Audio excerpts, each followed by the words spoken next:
तो एक सवाल जो सालों से चला आ रहा है, लैपटॉप या डेस्कटॉप। अब आप सोच रहे होंगे, भाई ये तो 2026 है, क्या ये सवाल अब भी मायने रखता है? मजे की बात यह है कि टेक्नोलॉजी जितनी बदली है, ये चुनाव अब और भी ज्यादा पर्सनल हो चुका है।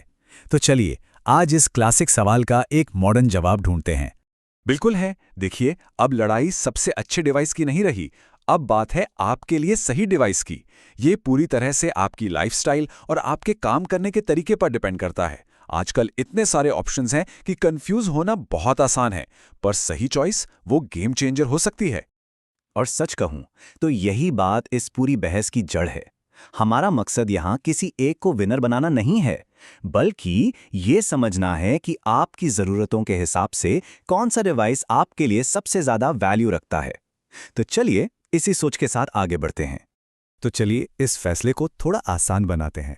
हम इसे 3 मेन पिलर्स यानी 3 मुख्य स्तंभों में तोड़कर देखेंगे: मोबिलिटी, परफॉर्मेंस और लॉन्ग टर्म वैल्यू। अगर ये तीनों समझ आ गए तो कोई भी अपने लिए सही फैसला ले सकता है। मोबिलिटी, यही लैपटॉप चुनने की सबसे बड़ी और पहली वजह है। जरा सोचिए, एक स्टूडेंट के बारे में जिसे क्लास से लाइब्रेरी और लाइब्रेरी से हॉस्टल जाना है, या फिर एक ऐसे प्रोफेशनल के बारे में जो घर और ऑफिस दोनों जगह से काम करता है। इन सिचुएशंस में लैपटॉप का कोई मुकाबला नहीं। ये अपने आप में एक पूरा पैकेज है जिसे आप कहीं भी ले जा सकते हैं। अब बात करते हैं परफॉर्मेंस की, और यहां इसका मतलब सिर्फ कागज पर लिखे स्पेसिफिकेशन से बिल्कुल नहीं है। इसका मतलब है सस्टेन्ड पावर, मतलब लगातार मिलने वाली ताकत। डेस्कटॉप में बेहतर कूलिंग सिस्टम होता है, इसलिए वो घंटों तक हैवी से हैवी काम आसानी से कर सकते हैं। वहीं लैपटॉप अक्सर गर्म होने पर स्लो हो जाते हैं। अक्सर लोग सिर्फ मशीन की कीमत देखकर फैसला कर लेते हैं, लेकिन असली कहानी तो लॉन्ग टर्म वैल्यू की है। डेस्कटॉप को अपग्रेड करना बहुत आसान और सस्ता होता है। साथ ही उनकी रिपेयरिंग भी कम खर्चीली होती है। मतलब लंबे समय में ये ज्यादा किफायती साबित हो सकते हैं।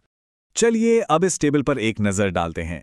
साफ है, मोबिलिटी में तो लैपटॉप का कोई मुकाबला नहीं।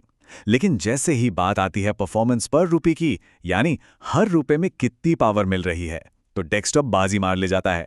और ये सिर्फ शुरुआत की बात नहीं है। आसान अपग्रेड्स, सस्ती मरम्मत और लंबी लाइफ का मतलब है कि एक डेस्कटॉप लंबे समय में आपके पैसे बचाता है। ठीक है, तो थ्योरी तो बहुत हो गई, हमने तीनों पिलर्स को समझ लिया। अब देखते हैं कि असल जिंदगी में ये चीजें कैसे काम करती हैं। चलिए कुछ रियल लाइफ एग्जाम्पल से समझते हैं कि अलग अलग लोगों के लिए क्या बेहतर है।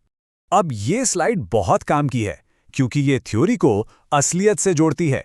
देखिए, एक स्टूडेंट के लिए पोर्टेबिलिटी ही सब कुछ है, तो उसके लिए लैपटॉप ही बेस्ट चॉइस है। लेकिन एक वीडियो एडिटर या गेमर को देखिए, जिन्हें घंटों तक बिना रुके पावर चाहिए, वहां डेस्कटॉप ही किंग है।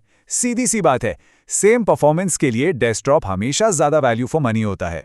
अच्छा, एक और बात, जो मशीन की कीमत दिखती है ना, वो पूरी कहानी नहीं होती। कुछ छुपे हुए खर्चे भी होते हैं जिन्हें लोग अक्सर नजरअंदाज कर देते हैं, और ये बाद में बजट पर असर डालते हैं। और यहां देखिए, पूरी तस्वीर साफ हो जाती है। डेस्कटॉप की शुरुआती कीमत शायद कम लगे, लेकिन रुकिए, जब आप उसमें एक अच्छा मॉनिटर, कीबोर्ड, माउस और हाँ, पावर कट्स के लिए एक यूपीएस भी जोड़ते हैं, तो लैपटॉप और डेस्कटॉप के बीच कीमत का अंतर उतना बड़ा नहीं रह जाता जितना लगता है। तो अब हम आ गए हैं सबसे जरूरी हिस्से पर, यानी आपका फैसला। चलिए, अब तक हमने जो कुछ भी सीखा है उसे एक साथ रखकर एक सही और पक्का निर्णय लेने का रास्ता बनाते हैं। तो इस सारी कंफ्यूजन को दूर करने के लिए ये रहा एक सिंपल 3 स्टेप फॉर्मूला। बस इन 3 सवालों के जवाब खुद को दीजिए। पहला, आप काम कहां करेंगे, एक ही फिक्स्ड जगह पर या अलग-अलग जगहों पर? दूसरा, आपका काम क्या है, सिर्फ नेट सर्फिंग या फिर हैवी ड्यूटी एडिटिंग? और तीसरा, सारी एक्सेसरीज मिलाकर आपका टोटल बजट कितना है? इन 3 सवालों में ही आपके लिए परफेक्ट डिवाइस का जवाब छुपा है। तो आखिर में ये पूरी बहस बस इस एक सवाल पर आकर टिक जाती है: आप क्या चुनेंगे? फ्लेक्सिबिलिटी का वो सेफ ऑप्शन जो आपको कहीं भी कभी भी काम करने की आज़ादी देता है, या फिर पावर और लॉन्ग टर्म वैल्यू का वो स्मार्ट इन्वेस्टमेंट जो आपको बेहतरीन परफॉर्मेंस देगा? फैसला आपका है।